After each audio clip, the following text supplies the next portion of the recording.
Assalamualaikum warahmatullahi wabarakatuh. Tak ada seorang pun yang tidak memiliki kesalahan dan aib semasa hidupnya. Sebagaimana aurat, bila tersingkap akan membuat seseorang merasa malu dan menurunkan harga dirinya. Begitupun dengan aib, seseorang akan merasa terhina, sakit hati, bahkan marah bila ada orang lain yang berusaha mengorek-ngorek aib yang selama ini ditutup rapat-rapat. Itu sebabnya Allah Subhanahu wa Ta'ala memerintahkan kita agar saling menutup aib sesama. Allah Subhanahu wa Ta'ala berfirman, "Wahai orang-orang yang beriman, jauhilah kebanyakan dari prasangka, karena sesungguhnya sebagian dari prasangka itu adalah dosa, dan janganlah kamu mengintip atau mencari-cari kesalahan dan aib yang lain, dan janganlah kamu mengumpat sebagian yang lain. Apakah seseorang dari kamu suka memakan daging saudaranya yang telah mati? Maka sudah tentu kamu jijik kepadanya. Oleh itu, jauhilah larangan-larangan yang tersebut dan bertakwalah kepada Allah. Sesungguhnya Allah Maha Penerima Taubat, lagi Maha Penyayang." Al-Quran Surah Al-Hujurat ayat 12. Dalam ayat ini Allah memperumpamakan tindakan ghibah atau membicarakan aib orang lain seperti memakan bangkai saudaranya sendiri. Aib diumpamakan seperti bangkai saudara sendiri, kotor, bau, menjijikkan, juga berpenyakit. Jangankan memakannya, menyimpannya saja kita tidak akan sudi. Kalaupun mau memakannya, tentu kita tidak akan tega. Sebab itu adalah bangkai tubuh saudara kita sendiri. Begitu Allah memberikan isyarat pada kita bahwa mukmin yang satu dengan mukmin yang lain Allah persaudarakan atas ikatan iman. Maka dari itu sungguh tak layak bila mana kita bergembira saat aib saudara kita tersiar dan didengar oleh orang lain, sedang kita tidak berusaha menutupinya. Bahkan menutupi aib adalah salah satu dari sifat Allah yang mulia. Allah mencintai bila sifat yang mulia ini pun tertanam dalam diri hamba-hambanya. Sifat menutupi aib diri sendiri maupun menutupi aib orang lain, sebagaimana sabda Rasulullah SAW. Sesungguhnya Allah Ta'ala Maha Pemalu, lagi Maha Menutupi. Dia mencintai sifat malu dan menutup aib atau aurat. Maka jika seseorang di antara kalian mandi, hendaklah dia menutup auratnya. Hadits riwayat Ahmad. Ada kisah menarik dan masyhur yang dituturkan oleh Imam Ibnu Qudamah dalam kitab Tawwabin atau orang-orang yang bertaubat. Pada zaman Nabi Musa alaihissalam, Bani Israel ditimpa musim kemarau yang berkepanjangan. Mereka pun berkumpul mendatangi Nabi mereka seraya berkata, "Wahai Musa, berdoalah kepada Rabb-Mu agar dia menurunkan hujan kepada kami." Maka berangkatlah Nabi Musa alaihissalam bersama kaumnya menuju padang pasir yang luas bersama lebih dari 70.000 orang. Mulailah mereka berdoa dengan kondisi yang lusuh, penuh debu, haus dan lapar. Musa berdoa, "Wahai Tuhan kami, turunkanlah hujan kepada kami, tebarkanlah rahmat-Mu, kasihilah anak-anak dan orang-orang yang mengandung, hewan-hewan dan orang-orang tua yang rukuk dan sujud." Selesai berdoa, tak ada tanda-tanda akan hujan. Langit tetap saja terang benderang, matahari pun bersinar makin kemilau. Kemudian Musa berdoa lagi, "Wahai Tuhanku, berilah kami hujan." Allah pun berfirman kepada Musa, "Bagaimana aku akan menurunkan hujan kepada kalian, sedangkan di antara kalian ada seorang hamba yang bermaksiat sejak 40 tahun yang lalu. Keluarkanlah ia di depan manusia, agar dia berdiri di depan kalian semua. Karena dialah aku tidak menurunkan hujan untuk kalian." Maka Musa pun berteriak di tengah-tengah kaumnya, "Wahai hamba yang bermaksiat kepada Allah sejak 40 tahun, keluarlah ke hadapan kami, karena engkaulah hujan tak kunjung turun." Seorang laki-laki melirik ke kanan dan kiri, maka tak seorang pun yang keluar di depan manusia. Saat itu pula ia sadar kalau dirinya lah yang dimaksud. Ia berkata dalam hatinya, "Kalau aku keluar ke depan manusia, maka akan terbuka rahasiaku. Kalau aku tidak berterus terang, maka hujan pun tidak akan turun." Maka kepalanya tertunduk malu dan menyesal. Air matanya pun menetes sambil berdoa kepada Allah. Ya Allah, aku telah bermaksiat kepadamu selama 40 tahun. Selama itu pula engkau menutupi aibku. Sungguh sekarang aku bertobat kepadamu, maka terimalah taubatku. Belum sempat ia mengakhiri doanya, maka awan-awan tebal pun bergumpal. Semakin tebal menghitam, lalu turunlah hujan. Nabi Musa pun keheranan dan berkata, Ya Allah, engkau telah turunkan hujan kepada kami, namun tak seorang pun yang keluar di depan manusia. Allah berfirman, Aku menurunkan hujan karena seorang hamba yang karenanya hujan tak kunjung turun. Musa berkata, Ya Allah, tunjukkanlah padaku hamba yang taat itu. Allah berfirman, Wahai Musa, aku tidak membuka aibnya, padahal ia bermaksiat kepadaku. Apakah aku membuka akan aibnya, sedangkan ia taat kepadaku? Betapa Allah subhanahu wa ta'ala sangat menjunjung tinggi harga diri seorang hamba. Allah subhanahu wa ta'ala tak berkehendak untuk membongkar aib hambanya di depan umum, walaupun Allah maha berkuasa untuk melakukannya. Bahkan saat sang hamba tengah bermaksiat sekalipun, Allah tetap menutup aibnya, sehingga tak ada seorang pun yang tahu selain Dia dan Allah saja. Oleh sebab itu, sangat tidak pantas bila kita sebagai hambanya justru gemar membongkar aib sesama, lantas menyebarkannya, apalagi menjadikannya bahan lelucon dan hinaan.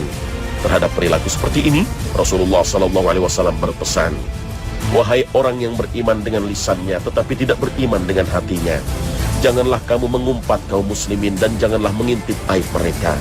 Maka barang siapa yang mengintip aib saudaranya, niscaya Allah akan mengintip aibnya, dan siapa yang diintip Allah akan aibnya, maka Allah akan membuka aibnya meskipun dirahasiakan di lubang kendaraannya. Hadis riwayat At-Tirmizi. Sebaliknya, Rasulullah SAW memberikan kabar gembira bagi orang-orang yang menutup aib saudara mereka dalam sabdanya, dan barang siapa yang menutup aib seorang muslim, niscaya Allah menutup aibnya di dunia dan akhirat. Hadis riwayat Muslim. Lihatlah betapa Allah subhanahu wa ta'ala maha menutup aib dengan memberi imbalan bagi orang yang menutup aib saudaranya dengan cara menutup aibnya kelak di akhirat. Lalu bagaimana cara Allah menutup aib hambanya di akhirat nanti? Allah akan menutup aib orang mukmin di akhirat saat orang itu mendapat giliran dalam sidang akbar di seluruh makhluk di padang mahsyar. Saat itu Allah turunkan tirai penghalang dan Allah menutup proses persidangan amal itu sehingga tak satupun orang yang mengetahui, tidak juga mendengar isi persidangan Allah dengan hamba mukmin tersebut. Seseorang bertanya kepada Abdullah bin Umar radhiyallahu anhu lalu berkata, Wahai ayah Abdurrahman, pernahkah engkau mendengar Rasulullah SAW berbicara tentang bisik-bisik yang terjadi di hari kiamat?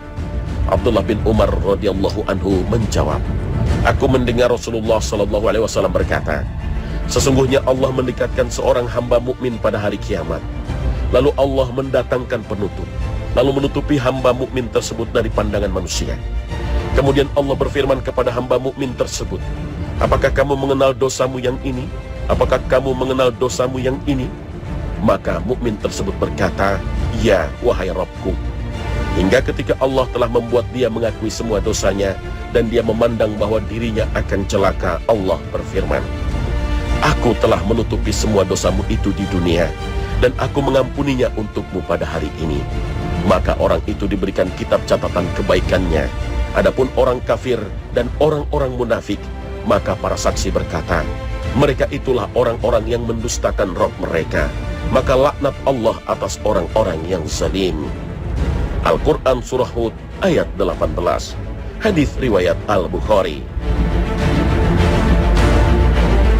Tak hanya mengumbar aib sesama, Allah subhanahu wa ta'ala tidak suka bahkan sangat murka terhadap orang yang senang mengumbar aib sendiri berupa perbuatan dosa yang pernah ia lakukan.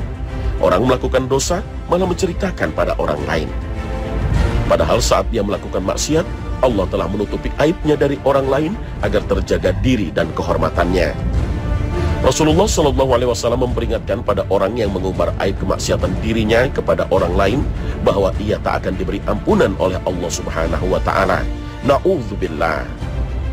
Setiap umatku dimaafkan kecuali orang yang terang-terangan melakukan maksiat, dan termasuk terang-terangan adalah seseorang yang melakukan perbuatan maksiat di malam hari, kemudian di paginya ia berkata, "Wahai fulan, kemarin aku telah melakukan ini dan itu," padahal Allah telah menutupnya, dan di pagi harinya ia membuka tutupan Allah atas dirinya.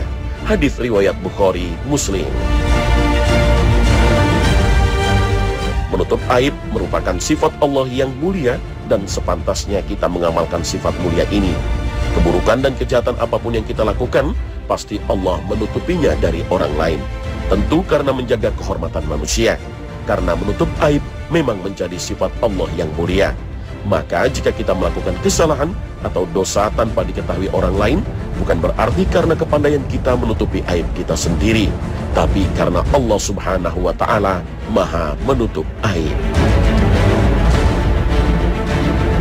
Amirul Mukminin Umar bin Khattab radhiyallahu anhu berkesimpulan bahwa Allah tidak akan membongkar aib seorang hamba yang baru pertama kali melakukan suatu perbuatan dosa. Allah akan menutupinya dari pengetahuan orang lain dengan harapan sang hamba segera menyadari kesalahan dan dosanya tanpa perlu menanggung malu jika aibnya terbongkar. Atas dasar ini pula lah mengapa Umar radhiyallahu anhu tidak percaya dengan perkataan seorang pencuri yang tertangkap basah tengah melakukan pencurian.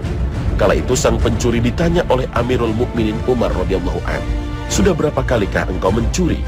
Sang pencuri menjawab bahwa ini adalah kali pertamanya dia berusaha mencuri, dan sialnya langsung tertangkap. Mendengar jawaban pencuri itu, Umar lantas menyanggahnya. Ia menganggap pencuri itu berdusta. Ini pasti bukanlah kali pertama dia mencuri, sebab Umar yakin bahwa Allah tidak akan langsung membongkar aib seorang hamba saat pertama kali ia bermaksiat kepadanya. Dan akhirnya sang pencuri itu pun mengaku dengan jujur tindakan pencurian tersebut bukanlah yang pertama kali ia lakukan, melainkan tindak pencurian yang ke-20 kalinya. Subhanallah. Suami atau istri yang hanya suka mencari-cari kekurangan dan kesalahan pasangannya, bahkan menyebarluaskannya kepada orang lain, berarti telah merusak rumah tangganya sendiri. Suami istri yang sudah mengetahui aib pasangannya, sepatutnya menyimpan aib pasangannya sebagaimana menyimpan aib dirinya sendiri.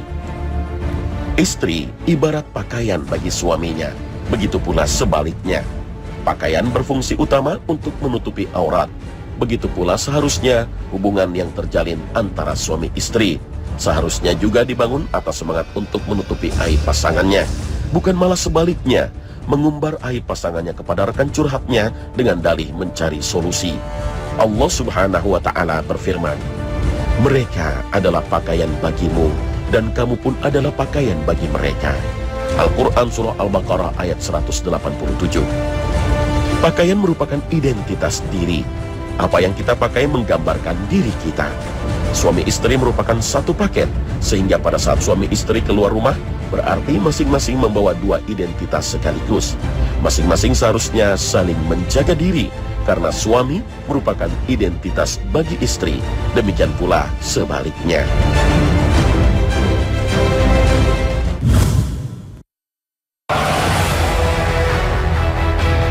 Pemirsa Khazanah, ada dua jenis aib yang perlu kita ketahui. Pertama, aib yang sifatnya khalqiyah atau aib yang sifatnya alamiah dari Allah Subhanahu wa Ta'ala, seperti cacat fisik atau penyakit yang membuat seseorang malu jika diketahui oleh orang lain. Aib semacam ini merupakan aurat yang harus dijaga, tidak boleh disebarkan atau dibicarakan, baik secara terang-terangan atau dengan gunjingan. Maka orang yang mencela atau mengumbar aib macam ini menurut mayoritas ulama termasuk dosa besar, karena aib yang sifatnya penciptaan Allah yang manusia tidak memiliki kuasa menolaknya, bila ada yang menyebarkannya berarti sama saja dengan menghina penciptanya, yaitu Allah Subhanahu wa Ta'ala. Jenis kedua, aib berupa perbuatan maksiat, baik yang dilakukan secara sembunyi-sembunyi atau terang-terangan. Maksiat yang dilakukan sembunyi-sembunyi pun bisa dikategorikan menjadi dua. Pertama, perbuatan maksiat yang hanya merusak hubungannya secara pribadi dengan Allah, seperti minum khamar, berzina, dan lain sebagainya.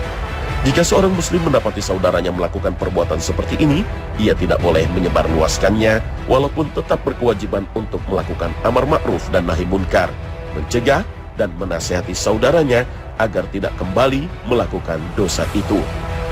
Dalam hal ini, Imam Syafi'i rahimahullah pernah berkata, siapa yang menasihati saudaranya dengan tetap menjaga kerahasiaannya, berarti dia benar-benar menasihatinya dan memperbaikinya. Sedang yang menasihati tanpa menjaga kerahasiaannya, berarti telah mengekspos aibnya dan mengkhianatinya. Kedua, perbuatan maksiat yang dilakukan sembunyi-sembunyi tapi merugikan orang lain, seperti mencuri, menipu, korupsi, dan lain sebagainya. Maka perbuatan seperti ini diperbolehkan untuk diselidiki dan diungkap, karena sangat berbahaya.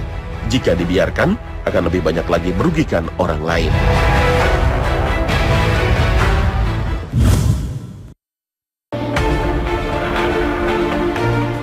Pemirsa Khazanah, tatkala Allah mengisahkan dalam Al-Quran tentang Nabi Yusuf alaihissalam yang digoda oleh seorang wanita, Allah mengisahkannya tanpa menyebut identitas wanita yang menggoda.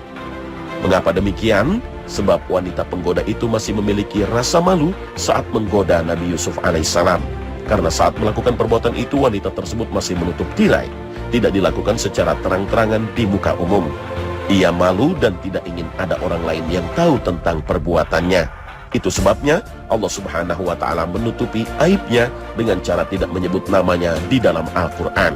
Akan tetapi hanya diungkapkan inisialnya saja, yaitu Imratul Aziz, yang artinya wanita istri pejabat.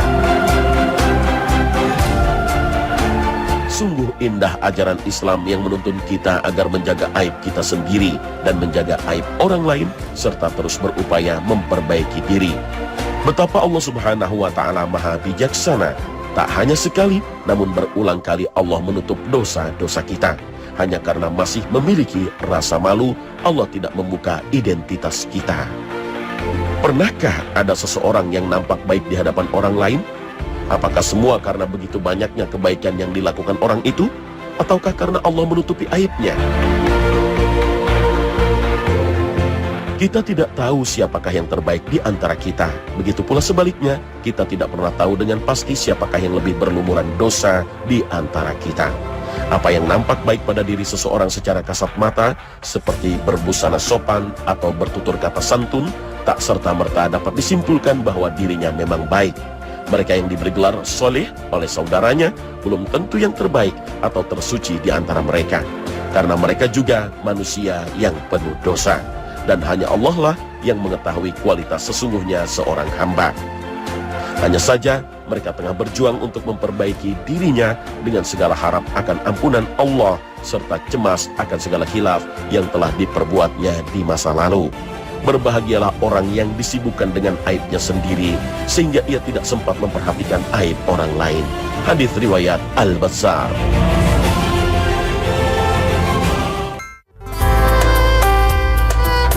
Rasulullah Shallallahu Alaihi Wasallam bersabda, barang siapa yang meringankan, menghilangkan kesulitan seorang muslim, kesulitan-kesulitan duniawi, maka Allah akan meringankan, menghilangkan baginya kesulitan di akhirat kelak. Barang siapa yang memberikan kemudahan bagi orang yang mengalami kesulitan di dunia, maka Allah akan memudahkan baginya kemudahan urusan di dunia dan akhirat. Dan barang siapa yang menutupi aib seorang muslim sewaktu di dunia, maka Allah akan menutup aibnya di dunia dan akhirat. Sesungguhnya Allah akan senantiasa menolong seorang hamba selagi ia menolong saudaranya. Hadis riwayat Tirmizi. Dalam kesempatan lain, Rasulullah SAW bersabda, barang siapa yang menutupi aib saudaranya muslim, Allah akan menutupi aibnya pada hari kiamat. Dan barang siapa mengumbar aib saudaranya muslim, maka Allah akan mengumbar aibnya hingga terbukalah kejelekannya di dalam rumahnya. Hadis riwayat Ibnu Majah. Pemirsa Khazanah, demikian akhir kebersamaan kita. Semoga kita senantiasa menjaga aib diri kita, keluarga, dan sesama. Amin ya rabbal alamin. Akhir kata, wassalamualaikum warahmatullahi wabarakatuh.